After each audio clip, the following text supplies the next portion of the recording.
गंजाम जिला ऋषिकुल्या नदी पठारे पहुंची सुदूर मंगोलियारू आसीथिबा ध्रुवहंस पक्षी। शताधिक ध्रुवहंस ऋषिकुल्या नदी बालुका सज्जारे बसी रहिथिबार दृश्य समस्तଙ୍କୁ मनमुग्ध करिछि।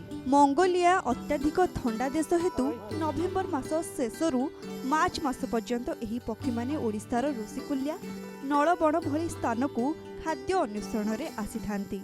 वन विभाग तरफ लोकंकु सचेतन करने सह कड़ाकड़ी पेट्रोलिंग व्यवस्था करुछि। केवल जे मंगोलिया नुहे बरं अफगानिस्तान जर्मनी भली गल्फ देशरू प्रायतः 50 रु 60 प्रकार पक्षी एही समय रे आसीथांती।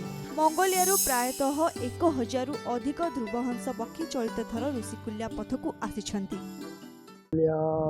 अफगानिस्तान ईरान जोटा कि गल्फ कंट्री मैंने आसती सब खाद्य अन्वेषण जो जगह कि विंटर सीजन रे कौन हम कि से माइनस टेम्परेचर हो 10-15 डिग्री माइनस से जगह ठंडा सह्य कर ओडिशा को ओडिशा तापमात्रा तो बहुत कम माने बाहर कंट्री अपेक्षा नॉर्मल टेम्परेचर रही।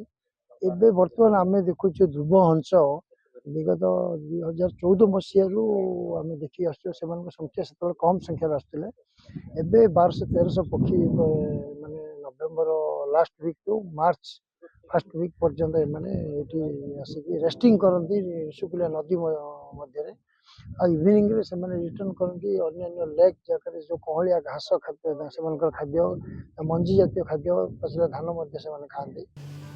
वन विभाग प्रतिदिन संध्या समय रे पेट्रोलिंग कर ग्रामवासी को सचेतन करने सह पक्षी माने किभली सुरक्षित भावे खाद्य पाई परिबे से दिगरे पदक्षेप निथांती। चलित थर ध्रुवहंस पक्षी सर्वाधिक मात्रा रे आसीथिबा बेले सेमाने एकाठी थिबा बेलर दृश्य समस्तଙ୍କୁ मनमुग्ध करुछि। ध्रुवहंस पक्षीर रंग धला रहिथिबा बेले डेरा रे कोला रंगर पाटगार रहिछि। एही पक्षी सर्वाधिक उच्चतारे उड़ी गोटिए स्थानरू अन्य एक स्थान को यात्रा करिथांती। पक्षी शीत सीजन रे आसंते एवं शीत सरला पर से माने पुणी निज जगह फेरी जाते। बर्तमान एठारे आम वन विभाग तरफ पक्षी मान को शिकार हुए नहीं किसी एवं लोक माने सचेतन करा पक्षी मान को शिकार न करने एठी तो शिकार जमा हुए नहीं। पक्षी गणना शीत समय पक्षी गणना हुए 18 तारीख रे आमर शीत पक्षी गणना बर्तमान हम प्राय शीत दिन नवेम्बर डिसेम्बर से आसते और मार्च मास फेरी जाते। नवेम्बर मास शेष आड़कू ओडिशार ऋषिकुल्या मुहाण और पोतागढ़ नदी पठाकू आसी फेब्रुआरी पर्यंत रही थांती। मार्च मास आड़कू तापमात्रा धीरे धीरे बढ़िबा परे पुणी थरे मंगोलिया को प्रत्यावर्तन करिथांती। दिन में संपूर्ण रूप से एही पक्षी माने विश्राम नेउथिबा बेले रात्रि समय रे खाद्य अन्वेषण रे बाहि थांती।